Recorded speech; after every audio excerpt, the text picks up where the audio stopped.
Crossover Thursday is presented by PrizePicks. Download the app and use code LOCKEDONNFL to win $50 instantly when you play $5.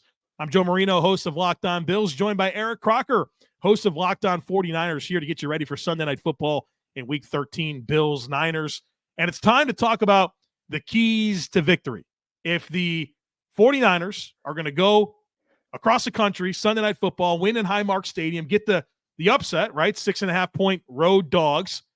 Yeah, be a big win, 6-6. You feel like you're kind of in the position to do the thing we talked about earlier and go on a run. What's got to happen? What are the keys for the Niners? I think the 49ers have to figure out a way to make the Buffalo Bills uncomfortable, as if the weather can't make them uncomfortable as well, right? 49ers have to add to that. Can you put certain pressure on Josh Allen and force him to throw some of those boneheaded throws that we haven't seen him really throw this year, but we've seen him throw in the past?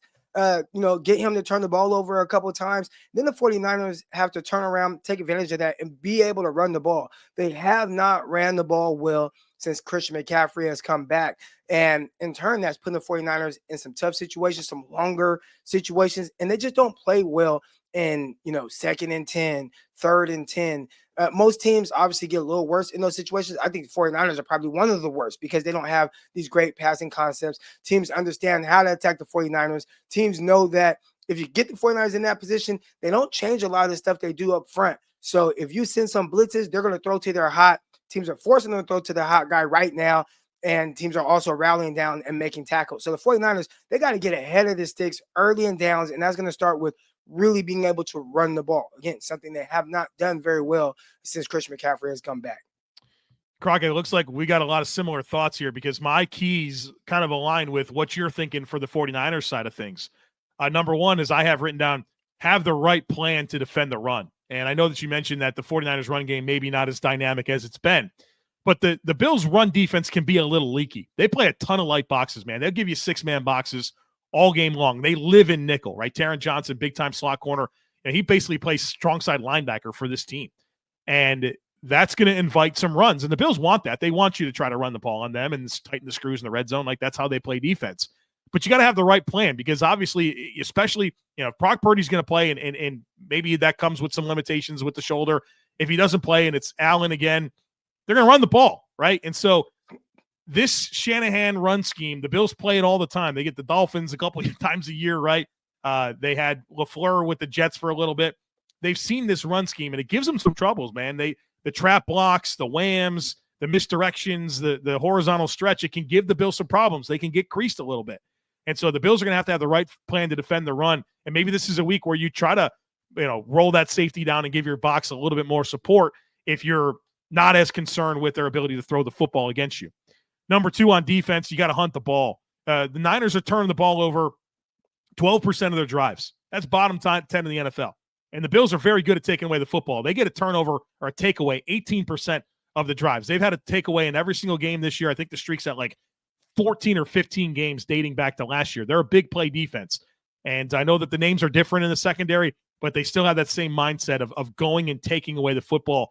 And I think that'll be a big opportunity for them, not only to, obviously break on some balls where they have some really talented guys in terms of ball skills with Rasul Douglas, with Christian Benford, with Taron Johnson, with Terrell Bernard at linebacker, but they're good at forcing fumbles as well. And so I think they got to be hunting the football in this game and see if you can kind of use something that's been a strength for you and a weakness for them against the Niners in this game. And then on offense, I think this is about leaning into an efficient style of offense, which is how the Bills want to play. The Niners are a pretty good team metrically at defending vertical passes. They're not a very blitz-aggressive team defensively. And so just take the profits. Sit there and take the profits, rely on your yards after catch, run the football efficiently, and stay ahead of the sticks. That way you don't put them in a position where they can, tee off, take advantage of some long and late downs and maybe, break on a pass and get a game-changing takeaway. So for me, it's have the right plan to defend the run, hunt the football, and be efficient on offense. I think a lot of times we focus a lot on the offense, on the defense, and those phases of the game. But there's a third phase that's very important in special teams, and that's where the 49ers have not been very good. 31st in DVOA, Croc. What I was going to ask you about, what is going on with the Niners special teams, man? Oh, man, I mean, they've been bad.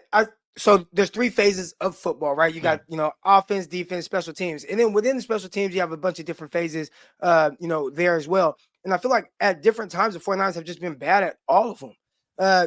You have a really good punter with Mitch Wisnowski, who he's been out a couple weeks now. We'll see if he's coming back. But even if he's not back, the punt unit, it's just been the coverage, not great. The 49ers have given up big returns in key moments. Sometimes it's bitten them in the butt. Sometimes it hasn't. The Rams beat the 49ers early in the year.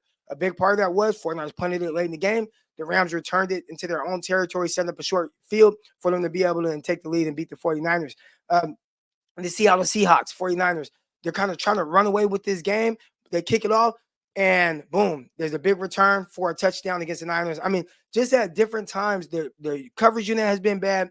The 49ers have muffed a couple fumbles where you have a rookie back there, and maybe it's him, but it's not even his fault because his protector is getting pushed into his lap, where now he's getting distracted and the guy's hitting him and he's trying to catch the ball. I mean, any way that you can mess up special teams, the 49ers have done it, which leads you to the point or question, why is this special teams coordinator not fired yet with the 49ers being so bad right now? But in this type of weather where anything can kind of happen, you punt the ball, you can have a fumble, it can hit somebody, the ball's going to bounce a little funny in the snow or on the wet grounds. The 49ers have to be much better on special teams if they want to have a chance to beat the Buffalo Bills this Sunday.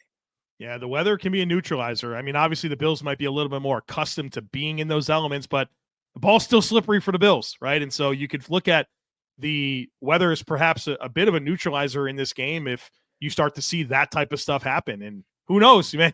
Weather in Western New York at this time of year changes. There's certainly snow in the forecast. Will it be snowing during the game? What does it look like to get there? What does it look like during? Hold your breath. We don't know what's going to happen, but it will be interesting nonetheless.